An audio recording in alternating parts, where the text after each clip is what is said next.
नमस्कार दोस्तों, मैं प्रतीक सिंह लेकर के आया हूँ आप सबके लिए अर्थव्यवस्था, इकोनॉमिक्स या इकोनॉमी जो भी आप बोले उसका पहला क्लास। अर्थात पहले क्लास से तात्पर्य क्या है?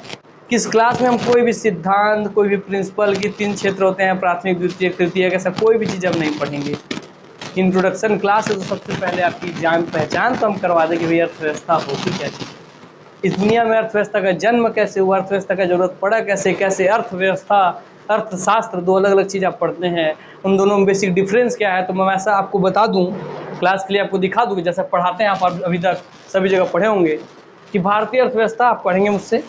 वीडियो नंबर 1 है अर्थव्यवस्था सामान्य परिचय। उसके अंदर भाई आप देख रहे हैं भाई बाबू भैया पैसा ही पैसा वाला काम चल रहा है यहाँ पे। तो इसके अंदर बहुत सारे कंटेंट आपको लिखे प्रिंट में आपको मिल जाएंगे कि अर्थशास्त्र क्या है, ये सब लिखे हुए हैं। मगर क्या हम इन्हीं सैद्धांतिक स्तर पे हम बात करने वाले हैं? तो आंसर है नहीं। सर कैसे? आइए आपको एक झलक में दिखाता हूँ। अर्थशास्त्र क्या होता है तो लिखा हुआ है, देखिए, अर्थ धन शास्त्र से मिलके बना है। अर्थ का मतलब है धन, शास्त्र का मतलब होता है अध्ययन, अर्थात धन के अध्ययन को अर्थशास्त्र कहते हैं।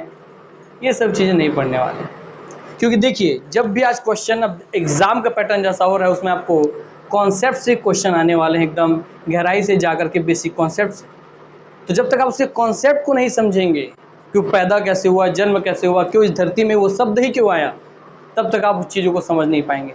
इसीलिए आपको अभी तक जिस पद्धति में पढ़ने का वो है, आदत हो चुका है, वो ये है कि कंटेंट लिखा रहे, पढ़ते रहें, हमको मिलता रहे ऐसा लिखा हुआ सब चीज़, वो तो आपको मिलने लगेगा आगे आने वाले क्लासेस से। और उससे पहले ज़रूरी है कि आपकी समझ विकसित हो जाए इस सब्जेक्ट को लेकर के, आपकी रुचि पैदा हो जाए, क्योंकि वास्तविक गुरु वही है जो किसी शिष्य का रुचि पैदा कर दे किसी विषय में। तो आइए उस रुचि को बढ़ाने के लिए हम चलते हैं सबसे पहले इतिहास में, जहाँ से अर्थव्यवस्था ने जन्म लिया। आइए तो इन सबसे परे हट करके हम चलते हैं अपने कॉन्सेप्ट पे पर्सनल। ठीक था सर, सबसे पहले क्या हुआ होगा? अरे भाई सबसे पहले तो भाई आप बोल रहे हैं बाबू भैया पैसा ही पैसा लीजिए, भाई पैसा ही पैसा आ गया, रुपये रुपये आ गया, धन ही धन आ गया। मगर पैसा की जरूरत किसका सर? पैसा की जरूरत क्या जानवरों को है, पेड़ पौधों को है, पहाड़ को है, नदियों को है? नहीं सर, सर पैसे की जरूरत होता है हम इंसानों को।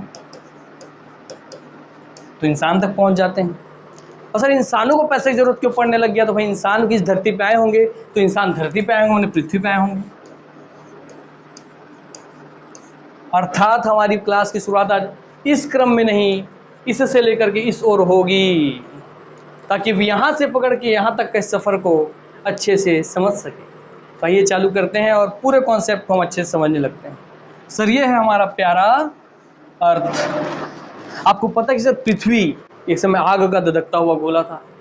धीरे धीरे सब क्रियाएं आपको बता चुका हूँ, धीरे धीरे ठंडा होने लग गया, बहुत सारे उल्कापिंड टकराई, गैसों के बादल बने, सूर्य की रोशनी नहीं आई, धीरे धीरे ठंडा होने लग गया, जीव पनपने लग गए, क्योंकि वैसा अनुकूल तापमान होने लग गया, गैसेस निकलने लग गई, वो सब आप जानने लग गए। तो धरती में फिर सबसे पहले आपके जल में जीवन का उद्धार हुआ। तो सबसे पहले जन्म इस धरती में जिसमें जीवन पनपा, वो जल में पनपा, उसी जीवन से, जल से फिर थल पे चलने वाले जीव बने। थल से चलने वाले जीव पे हम आ जाते हैं कि थल से चलने वाले जीव एक हम लेते हैं बंदर। तो आज आप समझेंगे अर्थव्यवस्था इस बंदर से। तो बंदर पहले क्या करते सर? बंदर पहले सर पेड़ों पे बैठा करते थे, है ना। लीजिए, बंदर पेड़ पे बैठ गए। बंदर पेड़ों पे बैठा करते थे और सर बंदर चारों हाथ पैर पे चला करते थे। ठीक है, तो समझिएगा बात से, बहुत गौर करने की बात है। आपकी दुनिया के हर एक सब्जेक्ट, हर एक विषय जो आज आप पढ़ रहे हैं, यहीं से जन्म हुआ है। सर वो बंदर था, हाँ सर, सर वो 4 हाथ पैर में चलता था, अर्थात सर वो अपना नज़र सामने नीचे देखता था, जो मिलता था उसको पकड़ के खा लेता था, कंदमूल समझ समझ करके। धीरे धीरे बंदरों में जैसे जैसे समय बदलता चला गया, वानरों में, सर धीरे धीरे अब ये लोग ना उठ उठ करके खाना चालू किया। मान लीजिए कि कुछ बंदर पेड़ से उतरने लग गए, अब उतर के अब ज़मीन में चलने लग गए। अब ज़मीन में चलेंगे, भूख लगेगा तो भाई कुछ झाड़ी से कुछ उठ करके ऐसे तोड़ के खाएंगे। तो धीरे धीरे यही बंदर 4 पैर की जगह अब 2 पैरों पे खड़े होने लग गए और अपने हाथों का इस्तेमाल करना सीख लिए कि हाथ से कंदमूल एकत्रित करके खाना सीख गए। यहाँ भैया जो मिल रहा है, बेर, अमरूद भी पकड़ पकड़ खाने लग गए। अब जैसे ही अगर मैं ऐसे चल रहा हूँ, अब मुझे गौर से देखिएगा, मेरी नज़र है नीचे, मैं सही चल रहा हूँ 4 पैर पे, ठीक है। अब जैसे ही मैं 2 पैर पे आया तो मेरी नज़र हो गई सामने। अब यहीं से हर विषय का जन्म होगा, गौर कीजिए। जैसे ही मेरी नज़र सामने हुई तो मैंने देखा, अरे मेरे जैसे तो और भी वानर है इस दुनिया में, बहुत सारे वानर है यहाँ पे, बहुत सारे वानर हैं यहाँ पे।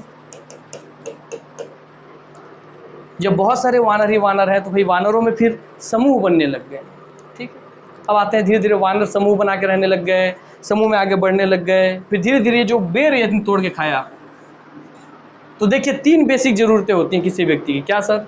सर वो है रोटी, कपड़ा और मकान। और आप देखिए कि क्या वानर जैसे ही इस समय डेवलप हुआ है, जब इस धरती पे जीवन आई, तो उसने सबसे पहले अपने पेट के बारे में सोचा। और क्या कंदमूल जो भी है यहाँ पर, बेर, अमरूद, जो भी आप समझें, जो भी फल आप समझते हैं, सेब वगैरह, कि सबसे पहले उसका संग्रहण करना चालू किया कि हाँ सर बेर तोड़ के खा रहा है, इसको तोड़ के खा रहा है, ठीक। अब धीरे धीरे यही वानर आपका आगे बढ़ने लग गया, और यही वानर धीरे धीरे रूप लेने लग गया किनका भाई? आदि मानव का। आदि इसका मतलब होता है सर आरंभ, आदि मानव। और आदि में आदि है सर आरंभ के मानव, मतलब मानव जब अपनी आरंभिक स्थिति में थे, जब वो कंदमूल संग्रहण करते थे, जंगली जानवरों को शिकार किया करते थे, उसे कच्चा कच्चा खा जाया करते थे।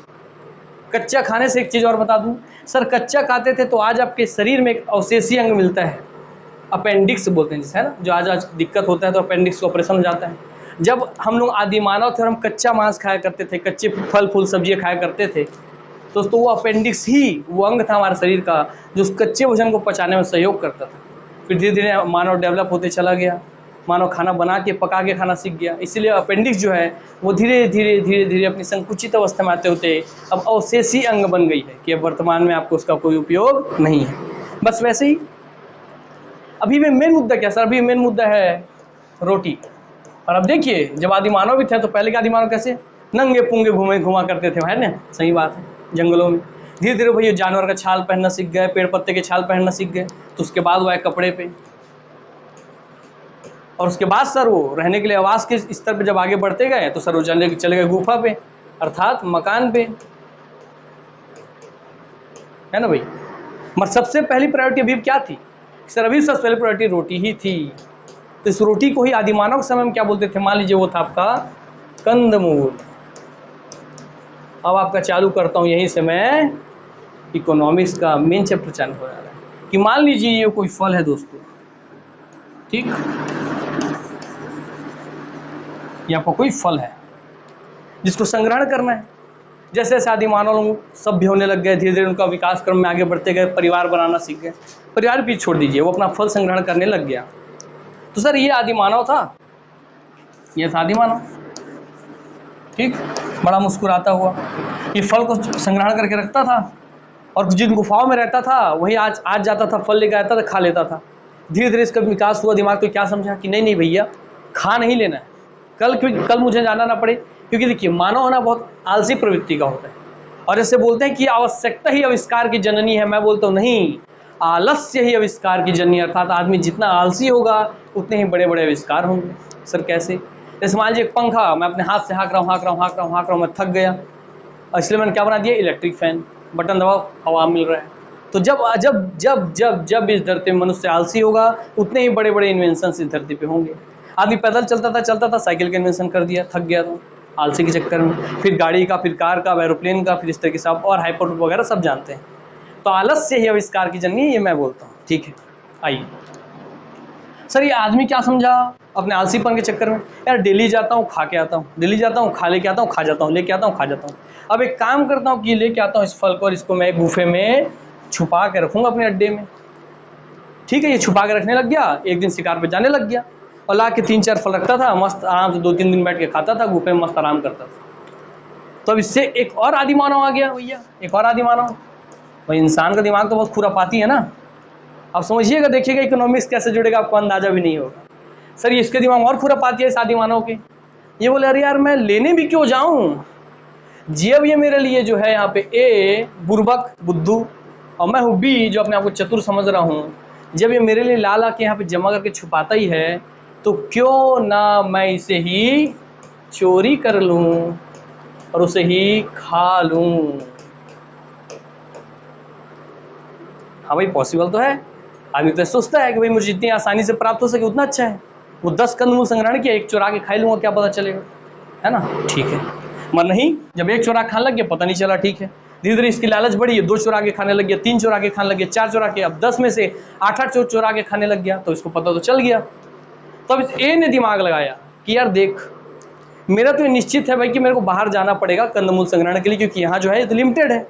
बाहर जाने पर शिकार के ला के यहाँ जानवर पका खाऊंगा, वो भी लिमिटेड है। तो एक दिन अनाज तो खत्म हो जाएगा गुफे में बैठे बैठे। तो ऐसे में तो मेरे भाई इसको ला के संग्रहण करना भी जरूरी है और बाहर जाना भी जरूरी है। तो ये तो समझ गया, ऐसे तो काम नहीं चलेगा कि मैं मेहनत करूँ, ला के रखूँ तो चोरी कर ले, और बाहर ना जाऊँ तो मैं खुद भूखे मर जाऊँ, क्योंकि ये तो चोर व्यक्ति है, ये तो इसकी गुफा से नहीं तो किसी और की गुफा से चोरी कर लेगा। ठीक है सर, बात तो आप समझा रहे हो, समझ में भी आ गया। तब इसने क्या दिमाग लगाया, यार एक जंतु मुझे क्या चाहिए, यहाँ पे चाहिए मुझे इसकी रखवाली के लिए, क्या रखवाली के लिए इसे चाहिए। तो इसे जरूरत महसूस हुई किसकी, परिवार की, है ना भैया। कान में बाली पहने हुए लंबे लंबे बालों वाली आदिमानव की जरूरत हुई इसे महसूस। प्रकृति ने सिखा दिया भाई दोनों को परिवार निर्माण करना, परिवार का निर्माण करने लग गए दोनों मिलकर के, फिर परिवार का निर्माण करने लग गए। तो भाई अब धीरे धीरे जब ये जाता था बाहर कंदमूल संग्रहण करने, पत्नी यहाँ इसकी सुरक्षा करती थी।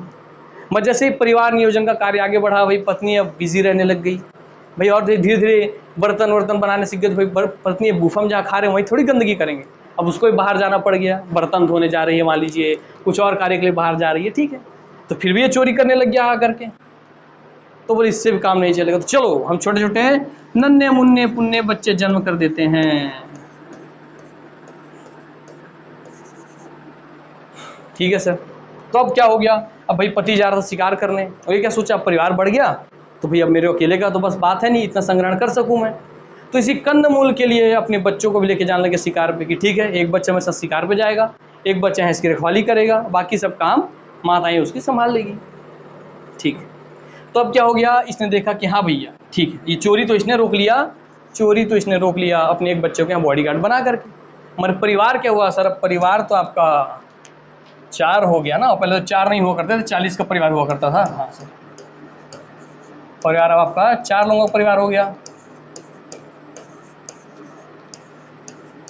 अब कंदमूल संग्रहण का आवश्यकता भी ज़्यादा होने लग गई, और क्यों यही 4 परिवार तो थे नहीं जंगल में सर, बहुत सारे लोग हैं वहाँ पे, सब कंदमूल संग्रहण कर रहे हैं, सब शिकार कर रहे हैं। तो क्या होने लग गया, इनको समझ में आ गया कि ऐसे ऐसे करते करते तो हम लोग एक दिन पूरे संसार को खा के मार के खा जाएंगे और पूरे संसार को नष्ट कर देंगे।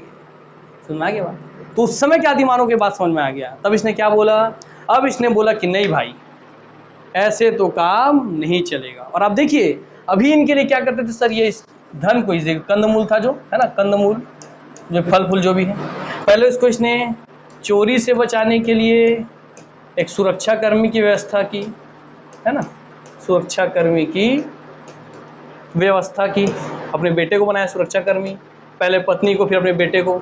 सत्यता है कि नहीं। हाँ सर, चोरी से बचाने के लिए इस कंदमूल जो इसके लिए धन था, दौलत था, संपत्ति था, क्योंकि उसी से इसकी पेट भरनी थी। उस समय के लोगों को सिर्फ खाना ही मेन आधार था, बाकी तो नंगे पुंगे घूमते थे, गुफाओं में रह लेते थे। तो उसके लिए धन था, कंदमूल, धन, जीवन, सब चीज़ यही था। तो उसको चोरी से सुरक्षा करने के लिए सुरक्षा कर्मी की व्यवस्था की, अर्थात अगर ये उसके लिए धन तुल्य था और धन की तुल्य के लिए उसकी रक्षा के लिए उसने किसी सुरक्षा कर्मी की व्यवस्था की, तो क्या धन की व्यवस्था नहीं हुई। और धन को अगर आप बोलते हैं अर्थ, तो क्या अर्थ की व्यवस्था नहीं हुई, अर्थात अर्थव्यवस्था हुई कि नहीं हुई। हाँ सर, हो तो गई। मगर क्या अर्थव्यवस्था इतना छोटा होगा, नहीं, अभी आप अर्थव्यवस्था का ही अलग अलग रूप देखते चलिए, इस चीज़ से गौर कीजिएगा। ये इसकी जो पत्नी है इसका काम यही है कि लिख रही है अपने आने वाली पीढ़ी के लिए कि बेटा चोर है हमारे घर के बगल में, अब तुम जब भी कंदमूल संग्रहण करो तो यहाँ लिख लिख के रख रही है सिद्धांत, प्रिंसिपल, कि अगर पत्नी को बाहर भेज रहे हो काम के लिए तो बेटे को रखो सुरक्षा कर्मी बना करके, तो सब लिखते जा रही है। अर्थात इस अर्थ के बारे में, जो उसका धन है उस अर्थ के बारे में वो लिख रही है, जिसका आगे लिखे हुए का कोई ना कोई अध्ययन करेगा। इसलिए दोस्तों इसे कहते हैं अर्थ हो गया, अर्थ अर्थात अध्ययन, तो अध्ययन को बोलते हैं शास्त्र निर्माण करना, हम बोलते हैं ना शास्त्र में लिखे हुए हैं ये बातें। तो अर्थ में, अर्थ के बारे में जो लिखित रूप में सारे सिद्धांत प्रिंसिपल है जो आदिमानव के काल से व्यक्ति आज वर्तमान मनुष्य तक सीखते आ गया, हर एक एक चीज कि अर्थ की व्यवस्था कैसे करनी है, उस व्यवस्था करने के लिए क्या क्या सिद्धांत बने हैं कि कितने टाइम बॉडी का सुरक्षा कर्मी खड़ा करना है, कितने टाइम माँ बाहर जाएगी, उस सभी चीज़ों को शास्त्र के रूप में दे दिया गया, एक लिखित रूप में दे दिया गया, एक सिद्धांत बना के, एक प्रिंसिपल दिला के, बेटा ऐसा ही करना तुम, हम ये गलती कर चुके हैं, तुम मत करके देखना, गलती करके देखने के बजाय गलती से सीख लेना। हाँ भाई अच्छी बात है, किसी ने अपना हाथ कटवा दिया कुछ करते करते, तो आप जाके अपना हाथ थोड़ी कटवाएंगे, उसका कटा था, आपको पता है वो काम करने से हाथ कटेगा, तो मत कीजिए। तो उसके लिए सिद्धांत लिख दिया कि हाँ भाई आप किसी भी लोहे के घूमते ब्लेड में अपना हाथ मत डालिए, तो बन गए सिद्धांत, अर्थात वही हो गया अर्थ और लिखित अध्ययन में जो आप करते हो गया शास्त्र, अर्थात अर्थशास्त्र। तो मुद्दा के बाद क्या है सर, अर्थव्यवस्था आपका एक व्यवहारिक ज्ञान है जो आप हर दिन जीते हैं, जो आप अपने अर्थ के मेंटेनेंस के लिए हर कार्य करते हैं। और अर्थशास्त्र जो है दोस्तों, अर्थ और शास्त्र जो है दोस्तों, ये आप कहेंगे एक सैद्धांतिक ज्ञान, जो उस व्यवस्था के करते करते, आप इस व्यवहारिक ज्ञान के करते करते जो आप सीखे हैं उसके बारे में लिखित रूप में अध्ययन करना। तो ये हो गया आपका व्यवहारिक ज्ञान अर्थव्यवस्था है, और सैद्धांतिक ज्ञान है दोस्तों आपका अर्थशास्त्र। अब आते हैं इसके अगले स्तर पे, ये तो चोरी वाला हो गया। तो अब इससे पता चल व्यापक रूप किसका होता है। अरे व्यापक रूप कभी भी अर्थव्यवस्था का होगा दोस्तों, कैसे?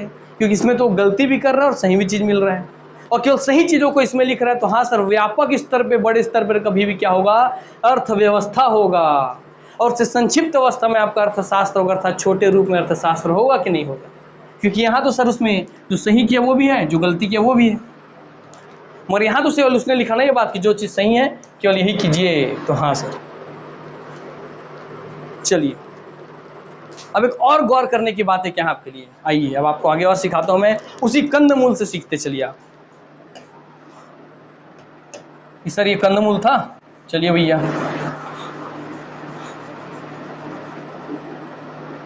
बोला आपको समझ में आएगा कैसे धरती जन्म होता किस सब्जेक्ट किसी विषय का, ठीक। तब मुद्दे की बात क्या है सर, अब मुद्दे की बात ये है कि ये वही कंदमूल है दोस्तों जो चोरी करने से बचा रहे थे, वही कंदमूल है, ठीक। अब आलसी हो गए आदमी, और अब बोला कि नहीं भैया ऐसे तो हम सब चीज़ मार के खा जाएंगे पूरी दुनिया संसार में, तो दुनिया में तो कुछ बचेगा ही नहीं। तब इनको एक बात समझ में आ गया कि यार देखो कब तक हम जाएंगे, इतने दूर दूर जाते हैं, कईयों मील तक चल जाते हैं खाना खोजने के लिए, तब मिलता तो है नहीं। तो बस यही एक गुफा था, यही एक गुफा थी, इसी गुफा में ये आदिमानव रहते थे भैया। इसी गुफा के आसपास क्या सोचे कि भाई इसी गुफा के आसपास जो जमीन है ना, जमीन इनके धीरे धीरे विकास होते गया। तो क्या समझे, अब इस कंदमूल का संग्रहण के बजाय मैं क्या कर देता हूँ, इस कंदमूल के संग्रहण के बजाय इस कंदमूल को मैं तोड़ देता हूँ। उसने इस कंदमूल को तोड़ दिया, धीरे धीरे सीखते गया नेचर में, उन चीज़ों को अभी आप छोड़ रहा हूँ मैं। और इसके जो बीज निकले, हाँ भाई, इन बीजों को लेकर के यहाँ की भूमि में बो दिया। तो हाँ, अब मानव ने क्या करना सीख लिया, कृषि करना सीख लिया। तो सबसे पहले मानव ने, पहला रिक्वायरमेंट क्या था, रोटी रोटी रोटी। तो रोटी पहले जा जाके बाहर से लाता था, संग्रहण करता था, तो संग्रहण से सुरक्षा कर्मी रखा। अब संग्रहण से सब खत्म होने लग गया, तो क्या समझ गया, अरे इतना दूर दूर जाता हूँ मैं, कईयों किलोमीटर चल जाता हूँ, 50 किलोमीटर नहीं मिल रहा है कंदमूल, तो उससे अच्छा क्यों नहीं कि प्रकृति ने मुझे सिखाया है कि इस कंदमूल का जन्म कैसे होता है, तो मैं खुद ही इस धरती पर उसका जन्म करवा दूं। अर्थात सबसे पहले मानव का रिक्वायरमेंट था रोटी, और उसी रोटी के लिए मानव ने करना सीखा कृषि। या कृषि किससे जुड़ा, कृषि जुड़ा सर आपका प्रकृति से प्राप्त होने वाली चीज़ों से जुड़ा हुआ है।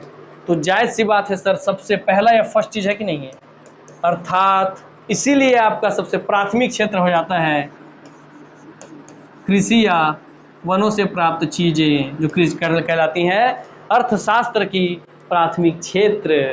तो जो व्यवहारिक यहाँ पे सीखा उसी को अर्थशास्त्र में सैद्धांतिक में लिख दिया कि अर्थशास्त्र के 3 क्षेत्र होते हैं, प्राथमिक क्षेत्र, द्वितीयक क्षेत्र, तृतीयक क्षेत्र। प्राथमिक क्षेत्र कृषि और आपके वानिकी से प्राप्त होने वाले, माने प्रकृति से प्राप्त होने वाली चीज़ें, जो आपके भूगर्भ से मिल रही हैं, जैसे खनिज मिल रहे हैं, है ना भाई, आपको धन धान्य मिल रहे हैं, वनों से प्राप्त लकड़ी, कंदमूल, संग्रहण, ये सब चीज़ें मिल रही हैं, क्योंकि वो यही चीज़ सीखा था। देखिए और अब इसने क्या किया, इसने एक एक बीज लगाया और हर एक बीज अपने आप में एक एक कंदमूल बन गया इसके लिए।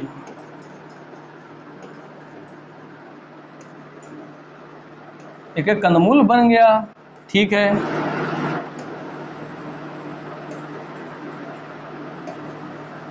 तो फिर बताइए, इसने एक कंदमूल से तोड़ के उसके बीजों से इतने सारे कंदमूल बना लिए, तो अर्थात इन्होंने फिर से वो कंदमूल ही अगर इनके लिए धन था, तो फिर धन का ये व्यवस्था करके उसको बढ़ाना सीखे कि नहीं। हाँ, अब यहाँ आएगा दूसरी बात। यहाँ सर एक कंदमूल से देखिए वो 1 2 3 4 5 5 10 कंदमूल बना लिए। क्या किया सर वो एक कंदमूल से आपको हर अर्थव्यवस्था के सेक्टर को छुआ दूंगा मैं। इस एक कंदमूल से सर उसने 10 कंदमूल बना लिए। तो फिर शुरू में क्या वो पता है, अब इसके परिवार 4 लोगों का था, 10 कंदमूल आराम से खा लिया करते थे। तो अपने इस कंदमूल का ये दो ही चीज हो सकता है सर, क्या पहले पूरा पूरा उन्होंने उसको उपभोग कर लिया, अर्थात पूरा पूरा उसको खा के खत्म कर दिया। हमारा भाई 4 लोग हो गए हैं इसी फैमिली में, अब 4 लोग हो गए हैं और हर किसी ने एक कंदमूल से 10 बनाया। अब कितने हो गए सर, 10 10 10 और 10, अब 40 कंदमूल हो गए। और खाते तो अभी भी 10 ही थे, तो 10 खा लिए, बचे 30। तो अब इन्होंने क्या सोचा कि अरे भैया, जैसे भारत में आप देखते ही हैं कि हर रेगिस्तान में सर खेती नहीं होती, मान लीजिए अनाज नहीं होता, कहीं बहुत अच्छी खेती होती है, कहीं अच्छी खेती नहीं होती। जैसे बस्तर में आपके भाई मोटे अनाज मिलते हैं, भाई मैदानी क्षेत्रों में धान धन्य मिलते हैं। तो इन्होंने क्या सोचा, चलिए भैया अब जो 10 अनाज बचे हैं, अब इनको इन क्षेत्रों में हम लेकर के चले। हम जितना खाना था तो उपभोग कर लिए, खा के खत्म कर दिए। अब दिमाग लगा इसके जो वाला बेटा था कि देख भैया इन लोग सब खा खत्म कर रहे हैं, इतना एक्स्ट्रा है, मैं अपने हिस्से का 10 ना जाके इनको बेच देता हूँ, और बेच करके इनके बदले जो उस क्षेत्र में विशेष अनाज होता होगा, ये कंद खा करके मैं बोर हो गया, अब वहाँ कुछ नया टाइप का कुछ कंदमूल मिलता होगा, मैं इसका 10 को दे करके वहाँ से कुछ अपना लेकर के आऊँगा। अर्थात इन्होंने क्या कर लिया, विनिमय करना सीख लिया। और विनिमय क्या होता है सर, विनिमय होता है वस्तु विनिमय प्रणाली। जो आप सीखते थे कि भैया अर्थव्यवस्था में पहले वस्तु विनिमय प्रणाली चलती थी कि ले भैया मेरा कंदमूल तू ले ले, तेरे यहाँ जो विशेष चीज़ होता है मुझे दे दे। तो इसी से बनी दोस्तों, इस विनिमय से ही वस्तु विनिमय प्रणाली। तो क्या अर्थशास्त्र में ये पढ़ते हैं ही पढ़ते हैं। तो इसने जन्म कहाँ से लिया, आप समझ में आ गया बात। हाँ सर, तो क्या अभी भी ये व्यवस्था कर रहा है यहाँ भी। यहाँ सर एक व्यवस्था था कि जितना पैदा किया उसको खा गया, और एक था कि जो पैदा किया उसी से दूसरे चीज़ों का अदला बदली करने लग गया। तो हाँ सर, फिर अभी भी अर्थव्यवस्था हुआ कि नहीं। तो हाँ सर, यहाँ भी अर्थ का व्यवस्था किया गया, अर्थ का मैनेजमेंट किया गया कि एक तो मैं जो खाने के लिए पैदा कर लिया खा लिया। इसलिए आज देखिए वर्तमान में भी व्यक्ति केवल 2 प्रकार की प्रॉपर्टी ले पाता है। एक ऐसी प्रॉपर्टी, मान लीजिए मेरा नाम है प्रतीक और मैंने अपने पैसे से खरीद ली गया, भैया मैंने खरीद ली एक गैया, ठीक, चलिए गैया मैया खरीद ली भैया मैंने, ठीक है, मैंने गैया मैया खरीद ली भैया। अब प्रतीक जो है ना, 2 टाइप का आदमी है, मेरे में 2 टाइप के शैतान भरे। एक क्या करता है कि गैया मैया से दूध लिया, गैया मैया ने मुझे दूध दिया भैया, और इस दूध को मैं पूरा का पूरा पी गया, पूरा का पूरा पी गया। और एक प्रतीक का जो चालाक इस तरह था, उसने क्या किया कि भैया गैया ने जो दूध दिया, इस दूध को ही वो जितना जरूरत उतना पिया और बाकी को बेच दिया। अर्थात पूरे अर्थव्यवस्था में कोई भी संपत्ति, कोई भी प्रॉपर्टी केवल 2 ही प्रकार की होगी दोस्तों। सर कौन से 2 प्रकार की, एक जिसका खुद ही उपभोग कर लें, और इस उपभोग से तात्पर्य क्या कि इससे कभी भी आपका दूसरे धन का पैदावार नहीं होगा। और एक कि आप उस धन को, जो मिला दूध है, उसको भैया बेच दिए और उस प्रॉपर्टी से, उस संपत्ति से बेच के और धन आपने पैदा कर लिया। अर्थात क्या इकोनॉमिक्स में केवल यही 2 चीज़ें होती हैं कि भैया आप एक भाई बिल्डिंग बनाते हैं, उसमें खुद रहने लगते हैं, तो भाई बोलते हैं भाई वो हम पे तो भाई बर्डन हो गया, बोझ हो गया। सब आप इकोनॉमिक्स सब शब्द समझेंगे आगे आएगा, तो बर्डन हो गया, बोझ हो गया, मैं ही रह रहा हूँ, 1 करोड़ लगा के मैं घर बनाया, मैं ही रह रहा हूँ, तो उस 1 करोड़ लगाने से मुझे पैसा पैदा नहीं हो रहा है। और एक क्या किया, 1 करोड़ लगाया और उस घर की जगह पूरी बिल्डिंग कॉम्प्लेक्स बना दी, सबको किराए पे चढ़ा दिया और उस पैसे 1 करोड़ से और 10 करोड़ बना लिया। यही दो चीज़ें चलती हैं कि नहीं आपके आसपास। कोई बिल्डिंग बनाता है और कोई घर बनाता है कि नहीं बनाता है, कोई कॉम्प्लेक्स बना के बेच रहा है और कोई सिर्फ घर बना के रह रहा है कि नहीं रह रहा है। तो आप समझे वो मानव जो आदि मानव था इस स्तर तक कैसे आ पाया। हाँ सर, समझ में तो आ गया होगा। चलिए देखते हैं कितना हुआ, नहीं तो इंट्रोडक्शन जो ज़्यादा लंबा हो जाएगा आपका। तो अरे अभी तो बहुत टाइम है यार दोस्तों, तब तो मज़ा ही आ जाएगा आपको। अब तो सीखिए, अभी आप सीखने में ध्यान दीजिए। पूरा इकोनॉमिक्स आपकी चुटकी में लेके आऊँगा, पूरा इकोनॉमिक्स आपको आज जो आप पढ़ने वाले हैं मुझसे लगभग 1 महीना 1.5 महीना 2 महीने पता नहीं कितना महीना लगेगा, जितना आप मुझसे पढ़ने वाले हैं ना वो पूरी इकोनॉमिक्स आपको मैं आज इस 1 घंटे क्लास में लगभग 1 घंटा 1.5 घंटा जो भी लगेगा देख लेंगे, ख़त्म कर देंगे आज के बाद आपको इकोनॉमिक्स की किसी कॉन्सेप्ट को प्रैक्टिकल रूप से समझने में ज़रूरत नहीं महसूस होगा, दिक्कत नहीं होगा कि भाई कहाँ से इसने जन्म लिया इस धरती पे। आइए अब इसी को आगे बढ़ाते हैं। मैं कुछ पॉइंट छोड़ा हूँ पीछे, याद रखेंगे। मैंने पीछे आपके वस्तु विनिमय प्रणाली अभी छोड़ी है, इसको भी आपको डील करूँगा मैं, किससे कैसे वस्तु विनिमय प्रणाली से कैसे फिर बाजार जो आप दिखते हैं भाई, बाजार लगा है, सब्जी बाजार, राशन बाजार, ये बाजार वो बाजार, तो बाजार कैसे जन्म लेता है ये भी बताऊंगा। मैं देखिए मैं वस्तु विनिमय प्रणाली से आपको बताऊंगा बाजार के बारे में, फिर उसी से बाजार से रिलेट करते करते मैं आपको एक्सपोर्ट इंपोर्ट भी बता दूंगा, मगर फिर थोड़ा पीछे आते हैं। तो हाँ सर, एक तो हो गया भैया क्या कि इस गैया ने मुझे दूध दे दिया, ठीक है। तो अभी भी आपका सब चीज़ किसमें होगा, जो भी प्रकृति से मिलेगा तो प्राथमिक क्षेत्र का जन्म हो गया। मगर उसी दूध को, अब भाई दिमाग होते गया मेरे पास, मशीन बनते गए, उसी दूध को मैंने प्रोसेस कर दिया और दूध से क्या बना दिया, मैंने बना दिया दूध वाले बिस्किट। तो सर ठीक है भैया, तो सर दूध जब तक मैं पी रहा था प्रकृति से मिल रही है मुझे, गैया प्रकृति की देन है। सर आपको दूध से मुझे मिल रहा है, दूध पी रहा हूँ कोई दिक्कत नहीं, धान खा रहा हूँ कोई दिक्कत नहीं, प्राथमिक क्षेत्र है। तो बनाएंगे दूध कैसे, बता दिया ना, दिखा दिया यहाँ पे गैया बना के दूध यहाँ पे लिखित रूप में, ठीक है। आदमी बना देंगे। चलिए अभी दूध दूध आदमी बना रहा हूँ, सर का इमेज बनाऊंगा, देखिएगा आप अभी, ठीक है। चलिए तो अभी इसी दूध से मैंने क्या कर लिया सर, इसी दूध से मैंने दूध पाउडर बना दिया, इसी दूध से मैंने दूध की बिस्किट बना दी, इसी दूध से मैंने दूध का क्रीम बना दिया। तो जैसे ही दोस्तों इसी दूध का प्रयोग करके मैंने उससे किसी न किसी मशीन का प्रयोग करते हुए, क्या इस प्राकृतिक वाले चीज़ों में जैसे मैंने किसी मशीन का प्रयोग किया, तो बिस्किट बनाऊंगा तो लगेगा ना भाई मशीन।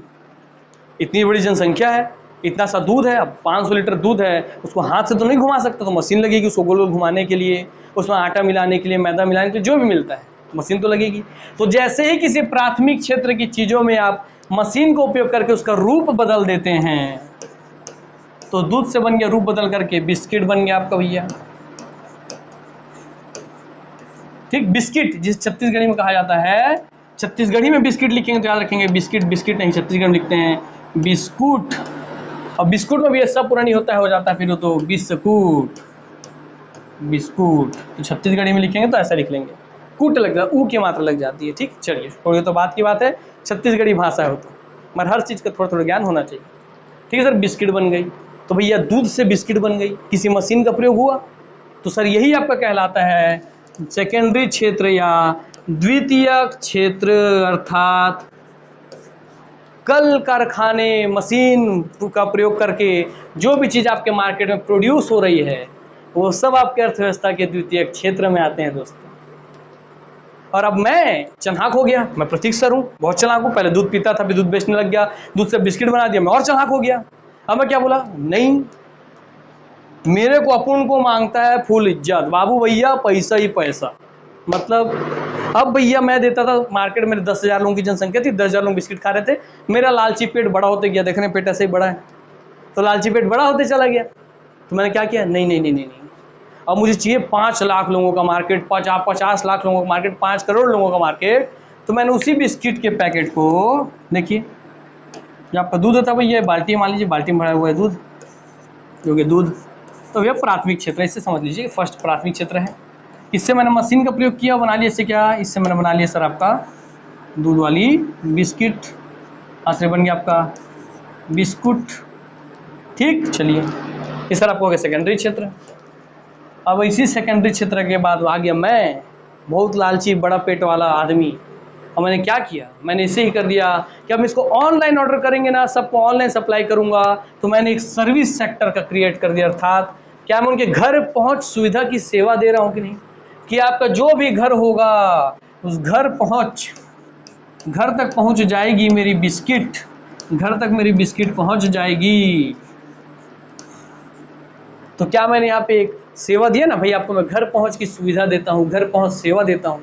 क्या बस ऑनलाइन बैठे बैठे अमेजॉन से, फ्लिपकार्ट से, किसी से भी आप फ़ोन से जोमेटो से फूड ऑर्डर कर दीजिए, आप कहीं से भी ओयो से होटल बुक कर लीजिए, भाई आप कहीं से भी एरोप्लेन का टिकट बुक कर लीजिए। आपको घर बैठे बैठे क्या मैं अपने इस सेक्टर को जो निर्माण किया था इसको एक्सेस करने का एक फंक्शन क्रिएट करके दिया। तो क्या मैंने आपकी एक सर्विस की, क्या ना मैंने आपको कोई सेवा किया? क्या भाई मैंने आपको घर पहुंच सेवा दे दी। क्या दे दी मैंने? घर पहुंच सेवा दे दी। किसकी? कि आपके घर पहुंच जाएगी मेरी बिस्किट, यह सेवा मैं आपको देना चाहता हूं, केवल आप पेमेंट कर दीजिएगा बस। तो इससे मैं तो बहुत पैसा कमाऊंगा, क्योंकि भाई घर पहुंच सेवा मतलब जितने लोगों के पास मोबाइल है, जो मेरी बिस्किट ऑर्डर करेंगे, कहां से भी ऑर्डर करें, सब जगह जाएगी, तो मेरे पास तो पैसा ही पैसा। और इसीलिए पैसा ही पैसा, मतलब इसका कोई सीमा ही नहीं है। आप अभी तक जब तो मार्केट है, बाजार है, तो उसकी सीमा भाई किसी जिला में 10 लाख लोग हैं, 10 लाख लोग, मगर जैसे अब टर्सरी सेक्टर में गए उसकी कोई सीमा नहीं है कि भारत का सामान इजराइल जा रहा है, अमेरिका जा रहा है, चाइना जा रहा है, कहाँ जा रहा है, कहीं भी जा सकता है। इसीलिए तीसरा सेक्टर है सेवा का, अर्थात सर्विस सेक्टर। इकोनॉमिक्स में क्या है, तीसरा सेक्टर आप पढ़ते हैं, तो प्राथमिक, द्वितीयक और तीसरा सेक्टर। और क्या भारत में ही खासकर ये रूप देखा जाता है कि भारत सबसे ज़्यादा धन किससे कमा रहा है, तो सर्विस सेक्टर से कमा रहा है। क्यों? क्योंकि इसकी कोई सीमा नहीं है। सुन में ही बात है, जबकि सही मायने ये था कि पहले आपका प्राथमिक बहुत डेवलप होना चाहिए, फिर सेकेंडरी, तब जाके टर्सरी। मगर भारत में उल्टा है, भारत में सबसे डेवलप टर्सरी है। ठीक है, तो हाँ भाई समझ तो आ गया। और क्यों डेवलप ये पता चल गया, क्योंकि इसकी कोई सीमा नहीं है, इसकी कोई सीमाएं नहीं है, पूरे पृथ्वी पर ये फैला हुआ है सर्विस सेक्टर। ठीक है सर, क्लियर होगी बात है। चलिए, तो आपने प्राथमिक क्षेत्र, द्वितीयक क्षेत्र, तीसरा क्षेत्र सीख लिया। और क्या जो मैं आपको प्राथमिक, द्वितीयक, तीसरा क्षेत्र सिखा रहा हूँ, क्या अभी भी मैं इसमें जो इससे धन कमा रहा था, दूध बेच करके, बिस्किट बेच के जो धन कमा रहा था, आपके घर पहुँचा के जो धन कमा रहा हूँ, अभी भी क्या मैं उस धन की व्यवस्था ही कर रहा हूँ? और वो व्यवस्था क्या है कि या उस व्यवस्था से, उस धन से, या तो उस पूरे धन को खा जा रहा हूँ, या उसी धन से और धन बनाते जा रहा हूँ, प्लस करते जा रहा हूँ धन को। तो हाँ सर, धन की व्यवस्था ही तो कर रहा हूँ ना, कि मैंने घर बनाया तो खुद रहने लग गया, कोई पैसा जनरेट नहीं, और मैंने कॉम्प्लेक्स बना के किराए पे दे दिया तो भाई पैसा ही पैसा। तो या तो धन से मैं भाई खुद उपभोग कर रहा हूँ, और धन से या तो मैं खुद और धन पैदा कर रहा हूँ। तो हाँ सर, आप धन की व्यवस्था कर रहे हैं, इसलिए दोस्तों धन व्यवस्था, अर्थात धन को कहते हैं अर्थ, तो अर्थ की व्यवस्था हो गई। और सर धन को अर्थ क्यों कहा गया, आइए इस छोटी चीज पे आपको थोड़ा समझ दे दूं मैं। धन का मतलब दोस्तों आप केवल समझ पाते हैं रुपया, पैसा, है ना, यहाँ तक। मर्जैसीज का रूप हो जाता है धन में, आप इतने समझ पाते हैं।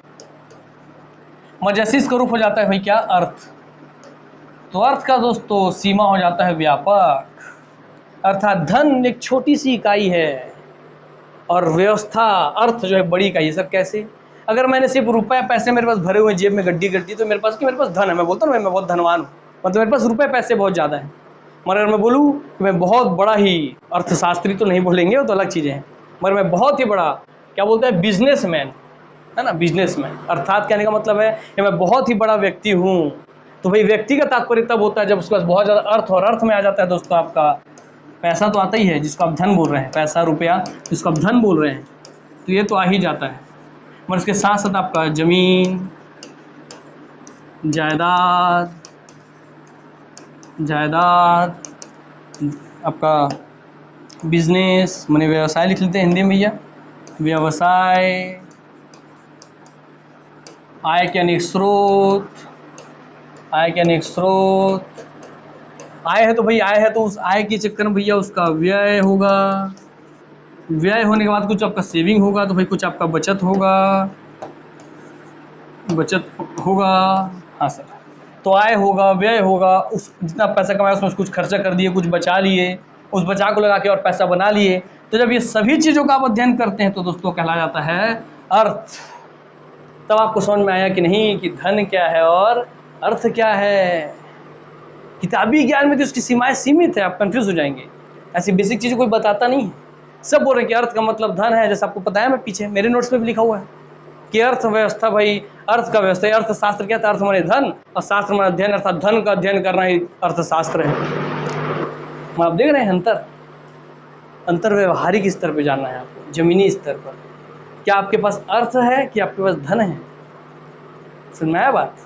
चलिए, और इसी में एक और चीज़ भी है कि सर इस अर्थ में जो धन होता है, इस अर्थ में समाहित जो धन है, अर्थ में समाहित जो धन है, इसकी लिक्विडिटी ज़्यादा होती है। लिक्विडिटी मतलब तरलता, अर्थात इसी धन से ही आप, अगर आपको ज़मीन खरीदना है, जायदाद खरीदना है, व्यवसाय अगर खड़ा करना है, तो दोस्तों इस धन को ही आप किसी को दे करके तो कुछ कार्य करा पाते हैं ना। अर्थात इसी को बोलते हैं तरलता, कि कितनी तरलता से वो बहता है, फ्लो होता है और आपका काम हो जाता है। देखिए, मान लीजिए मेरे जेब में अगर यहाँ पे पड़ा है कि 500 रुपये हमारे जैसे निकाला मैं, अरे भाई काम कर देना, ऐसे निकाला मैं, बोला कि पैसा पकड़ काम कर देना। ये फास्ट है कि मैंने अपने निकाला, मोबाइल जो आज चल रहे हैं, मोबाइल निकाला, बार कोड स्कैन किया, उसका फिर क्यूआर कोड डाला, फिर ओके किया, फिर वेट कर रहा हूँ, पेमेंट हो गया। हाँ भाई पेमेंट हो गया। सर आप जो पैसा निकाल के दिए वो ज़्यादा आसानी से दूसरे को प्राप्त हो गया है कि नहीं भाई स्वामी जी? सही है ना बात?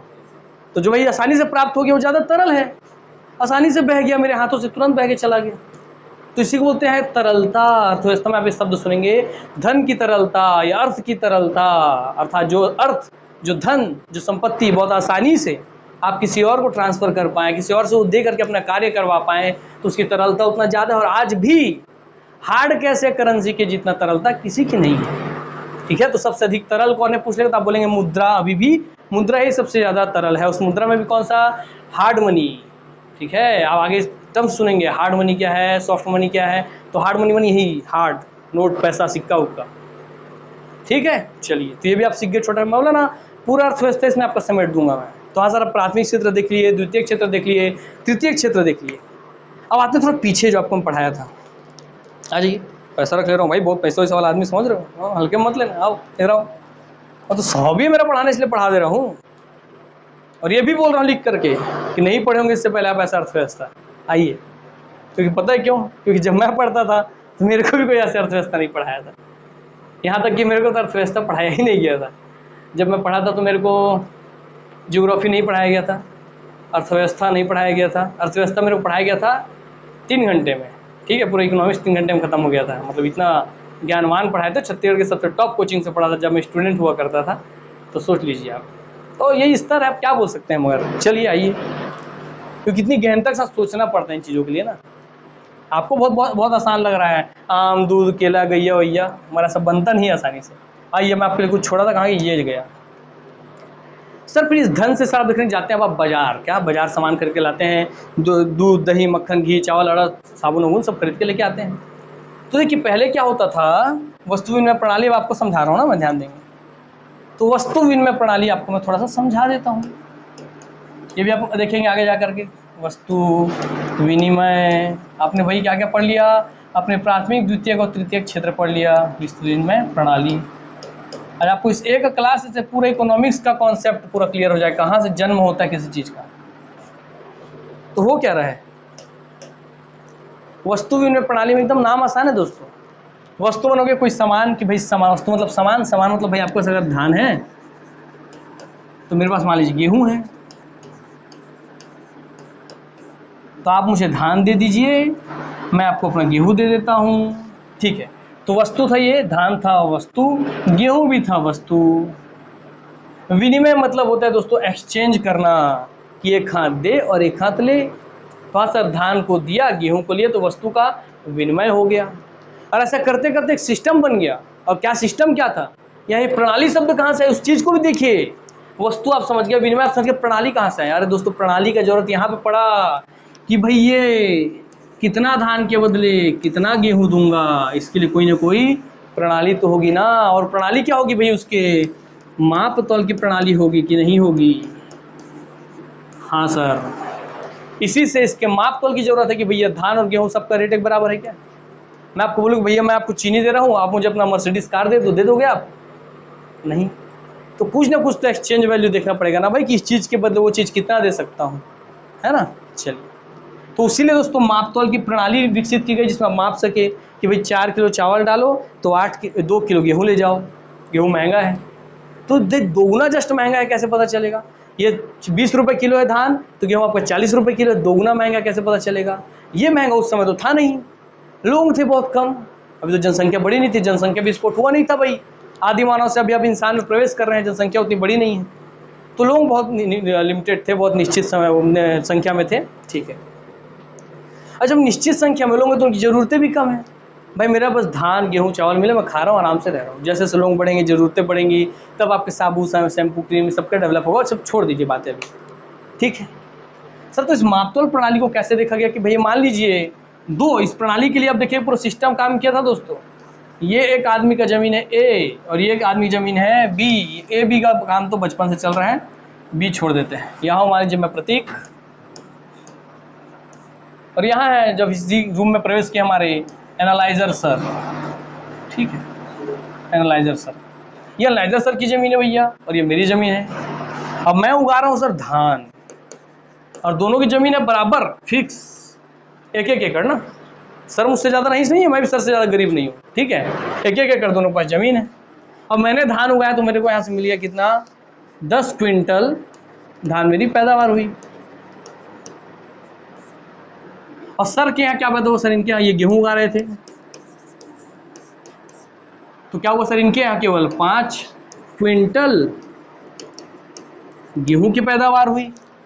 अब बताइए भैया, जब खाने वाले लोग निश्चित हैं, जमीन का आकार निश्चित है, और मेरे यहाँ हो रहा है 10 क्विंटल धान पैदा, इनके हो रहा है 5 क्विंटल धान पैदा, तो क्या हो गया सर, जायज़ सी बात है ना कि 1 किलो गेहूं के बदले 2 किलो धान ही मैं दूंगा, क्योंकि जैसे इसका दोगुना है, 5 गुणा 2, 5 दूनी 10 धान प्राप्त हुआ है सेम क्षेत्र की जमीन पर। बस ऐसे ही काम होता था, ऐसे ही हर चीज़ का कि किसके बदले कितना क्या देना है, ऐसे ही डिसाइड हुआ है। कोई बहुत बड़ा रॉकेट साइंस नहीं है इसमें, ठीक है। तो हाँ सर समझ गए इस बात को। तो वही चीज़ हो गया कि भाई रेट डिसाइड हो गया कि 1 किलो गेहूं के बदले आपको 2 किलो धान मिलेगा, ये फिक्स हो गया। अब मैंने क्या बोला सर, 1 किलो धान 1 किलो गेहूं 2 किलो धान, 1 किलो गेहूं 2 किलो धान, तो 1 के बदले 2 मिलेगा, तो पता चल गया। मगर भाई किलो किलो तो किलो क्या है, तो सर किलो है उसको मापने की इकाई, तो भाई इसी से बनी मापतौल के सिस्टम का या प्रणाली का जन्म हो गया। इसको मापना तो पड़ेगा ना, किलो में लीटर में। हाँ सर, कि दूध को माना मापूंगा लीटर में, वजन को नापूंगा भाई भारी चीज़ को भाई किलो में, तो हाँ सर किसी प्रणाली का जन्म हो गया। तो इसलिए अब वस्तु क्या है, विनिमय क्या है, प्रणाली क्या है, अब इन तीनों शब्द का मतलब गहराई से समझ गए। तो चलिए एक काम करते हैं, एक बार हम भी देख लें भाई क्लास आपका कितना हो गया है, क्योंकि फिर लाइव क्लास आपकी लेने का समय हो गया है। मिनट ले लूँ, चलिए तो और पढ़ ही लेते हैं थोड़ा सा, आइए। तो भाई आप समझ गए, हाँ सर वस्तु विनिमय प्रणाली में वस्तु क्या था, विनिमय क्या था, प्रणाली क्या था। तो आराम से देखिए, आ जाइए कि बहुत प्यारा सा हमारा एक गांव था भैया। क्या ये हमारा बहुत ही प्यारा गांव है, गाँव का नाम लिख दो, धनिया गाँव। धनिया ग्राम। धनिया गाँव। गांव सर का नाम सर बता रहे हैं, गांव का नाम है धनिया गांव। धनिया गांव, कांदावड़ा गांव, जो गांव समझना समझ सकते हैं आप। और इस गांव में ये बहुत प्यारे प्यारे लोग रहते हैं, ठीक भाई। कोई आपको यहाँ पे हमारे लिए लोहार है, ठीक, कोई भाई आपका यहाँ भाई कुम्हार है, कुम्हार है भाई। बाकी अधिकांश लोग, सबसे पहले तो भाई लोगों का जरूरत क्या था सर, धान पैदा करना, रोटी अभी भी सबसे बड़ी चीज़ है ना, तो ठीक है। तो सबसे ज़्यादा वहाँ किसान है।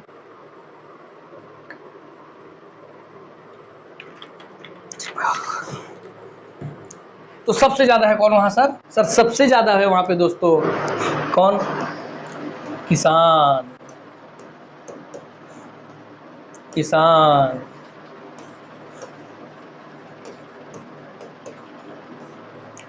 किसान। तो इसको मैं 2 हिस्से में पढ़ाऊंगा आपको।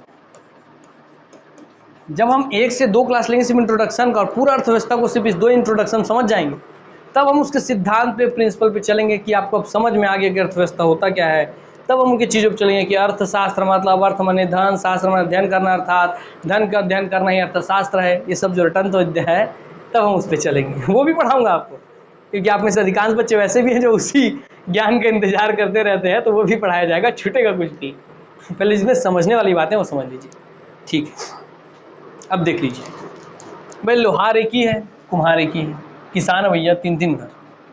इसने 10 किलो धान उगाया, क्या उगाया, धान उगा दिया।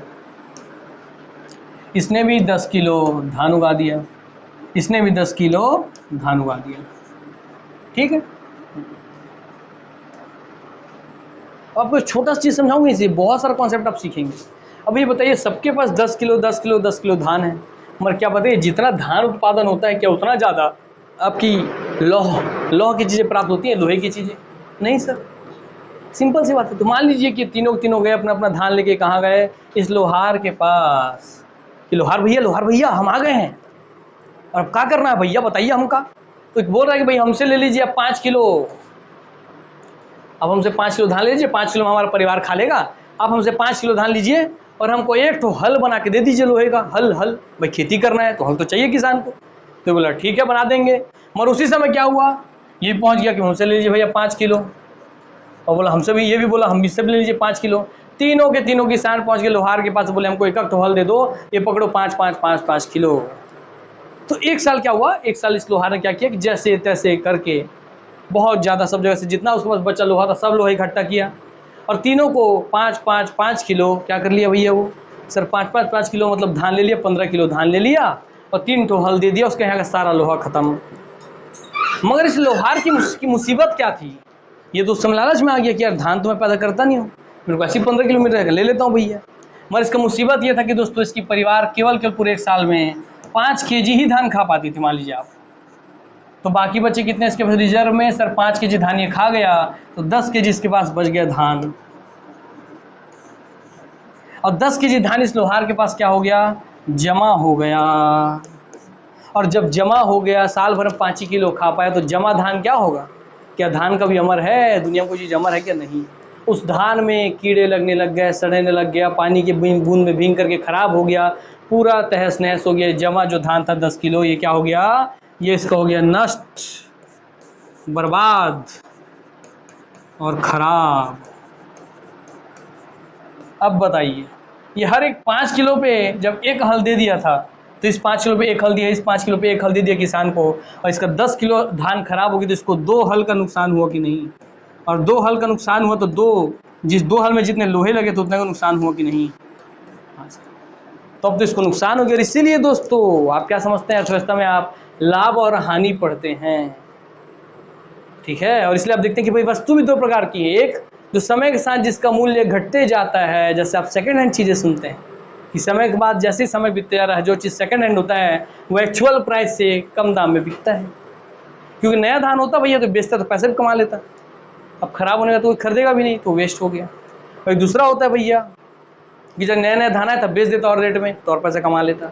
इसलिए आप इस तरीके से 2 चीज़ें भी देखते हैं अर्थव्यवस्था में, ठीक है। चलिए आइए आगे बढ़ते हैं इसी में। अब फिर अगले साल आ गया, एक साल धान खा गया, वो इसका हो गया, उसको नुकसान हो गया, इसकी आंखें खुल गई कि भैया मेरे परिवार की ज़रूरत केवल 5 किलो ही है, मेरे को नहीं चाहिए इतना धान। अब फिर क्या हुआ, फिर इन तीनों किसान के 10-10 किलो धान पैदा हुआ। फिर इन तीनों ने 5-5 किलो धान लेके इस लोहार के पास गए कि भैया हमें दे दो, हल बना के दे दो, हमारा हल हो गया खराब। तब लोहार क्या बोलता है पता है, ओए सुन छोटू, ओए किसान ABC, भैया हम तुमको हल नहीं दे पाएंगे, क्योंकि हमारे पिछले बार 10 किलो धान जो था उसका नुकसान हो गया, तो हमको 2 हल की नुकसान तो ऐसी हो गई है, तो हम तीनों से धान नहीं लेंगे, हमको ज़रूरत तो केवल क्या है भैया, 5 किलो ही परिवार मेरा खा पाता है, और वैसे भी हम धान अब नहीं दे पाएंगे, क्योंकि हमारे पास जितना लोहा था सब हम इकट्ठा करके दे दिए थे, हमारे पास तो केवल और केवल अब बचा है 1 हल के लायक लोहा, तो हमारे पास केवल 1 हल के लायक लोहा बचा है। तो इसने क्या बोला पता है किसान, ये बोला ठीक है भाई तू बात कर, अकेले गया लोहार में, सुन एक काम कर, तू मेरे से ना 6 किलो ले ले, तू मेरे से 6 किलो धान ले ले और हल दे दे। इसने बढ़ा दिया भैया, देखिए कैसे मूल्य बढ़ता है, उस हल की कीमत कैसे बढ़ रही है, जो हल 5 किलो धान में मिलता था अब वो कैसे आपका 6 किलो धान में मिलने लगे। तो ये गया ये वाला किसान, ये चालाक था। और तू 6 छोड़ो, 6 बोला है ना, तू मेरे से 7 किलो में धान ले ले यार भाई, तू क्या याद रखे, तू भाई है मेरा, 7 किलो धान ले ले लोहार भाई। देखिए फिर हल का रेट अब 7 किलो के बराबर हो गया, 7 किलो धान के बराबर, समझ रहे बात को आप।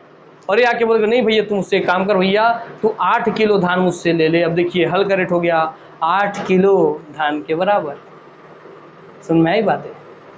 तो इसी तरीके से आपकी डिमांड एंड सप्लाई का चयन पूरा अर्थव्यवस्था को प्रभावित करता है, कि डिमांड कितना था, हल था 1, सप्लाई था 1, जिसको आप डिमांड एंड सप्लाई का चक्र समझते हैं। है ना। मांग एवं पूर्ति का सिद्धांत जिसे कहते हैं आप अर्थव्यवस्था में, बहुत बड़ा सिद्धांत, उसको आप इतना आसानी से समझिए कि मांग और पूर्ति का सिद्धांत क्या है कि भाई अगर मांग ज्यादा है, 3 लोग हैं मांगने वाले, हल दे दे हल दे दे हल दे दे, और पूर्ति केवल एक है कि एक ही हल है, एक ही हल है, एक ही हल है, तो जब भी मांग आपकी ज्यादा है तो आप पीछे क्या देखें भाई, मांग आपकी है ज्यादा और भैया क्या है आपकी, पूर्ति है भैया आपकी कम। तो क्या हो रहा था सर, पूर्व जैसा जब स्थिति था तो इनसे हो रहा था कि आपका जो रेट था, प्राइस था, जो उसका मूल्य था वो बढ़ जाता है। अब आप समझे कि चीजें महंगी कैसे होती हैं और क्यों, इसी चक्र के वजह से ही। अब आप देखिए श्रीलंका में, देखिए आप पाकिस्तान में, देखिए आप इन देशों में हुआ क्या। इन देशों में सर आपका मांग सप्लाई के लिए जो धान थे ना, धान पैदावार कम हो गई, पेट्रोलियम पदार्थ लाने कम हो गए, बाहर से भी एक्सपोर्ट नहीं कर पाए, इम्पोर्ट नहीं कर पाए, तो भाई मांग तो बढ़ते गई, मांग बढ़ते गई बढ़ते गई बढ़ते गई, पूर्ति हो नहीं पाई क्योंकि श्रीलंका में पैसा था नहीं, तो पूर्ति वो कर नहीं पाया। तो हुआ क्या सर, वहाँ महंगाई बढ़ती गई, महंगाई बढ़ती गई, महंगाई बढ़ते गई, और महंगाई बढ़ते बढ़ते पूरा देश हो गया फेल, तो उसकी अर्थव्यवस्था हो गई ठप, क्योंकि भैया अब खाने वाले 10 लोग हैं और खाना केवल एक का है, तो बाकी 9 तो भूखे मरेंगे ही।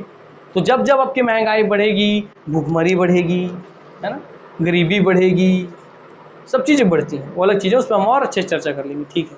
तो अब वस्तु विनिमय वाले से चैप्टर सब यहाँ पे आ गए आप मांग पूर्ति चक्र पे।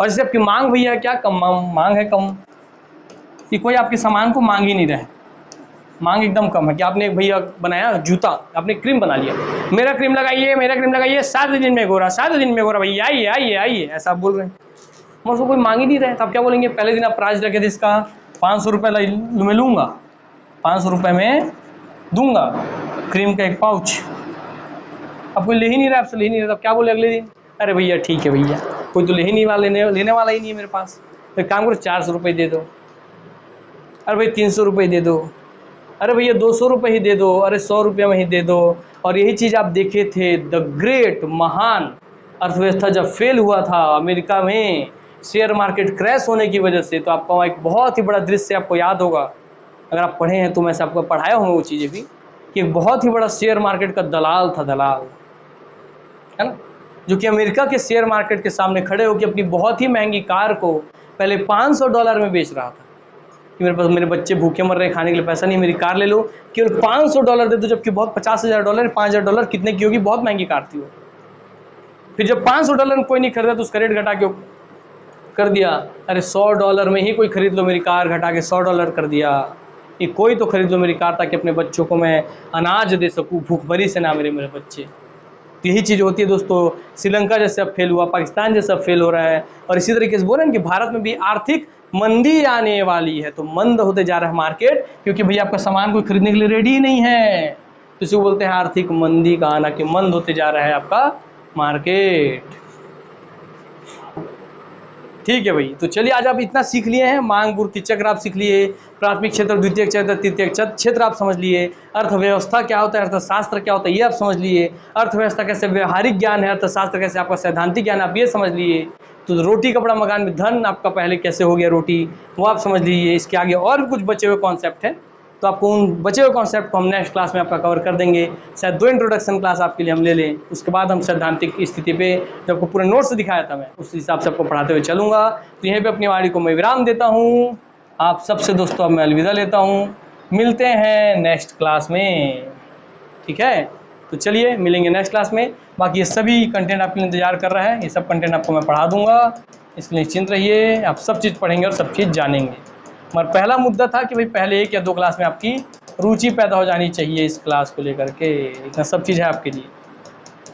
तो उम्मीद करता हूँ कि आपको बता दो कि वो कोचिंग नहीं पढ़ाते हैं, तो भूल गए। तो भाई अपना ध्यान से, तो भैया आप खुद अभी तक जितने भी आप, कोई भी आपके मित्र पढ़े होंगे, बहुत सारे कोचिंग्स वगैरह पढ़े होंगे, सीखे होंगे, पुस्तक पढ़े होंगे, तो ऐसा व्यवहारिक तरीके से आपको अर्थव्यवस्था का ज्ञान, जिससे आपको रुचि पैदा हो जाए और आप खुद पढ़ने लग जाए, यार इतना अच्छा चीज़ है, ऐसे पैदा हुआ रहेगा चीज़, उस तरीके से रुचि पैदा करने वाला काम बहुत कम जगह होता है।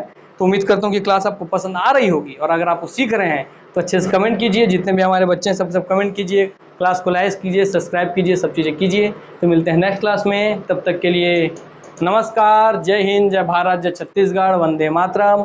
हमेशा हंसते रहें, खेलते रहें, खेल खिलाते रहें, निरोग रहें, स्वस्थ रहें, तंदुरुस्त रहें। नमस्कार।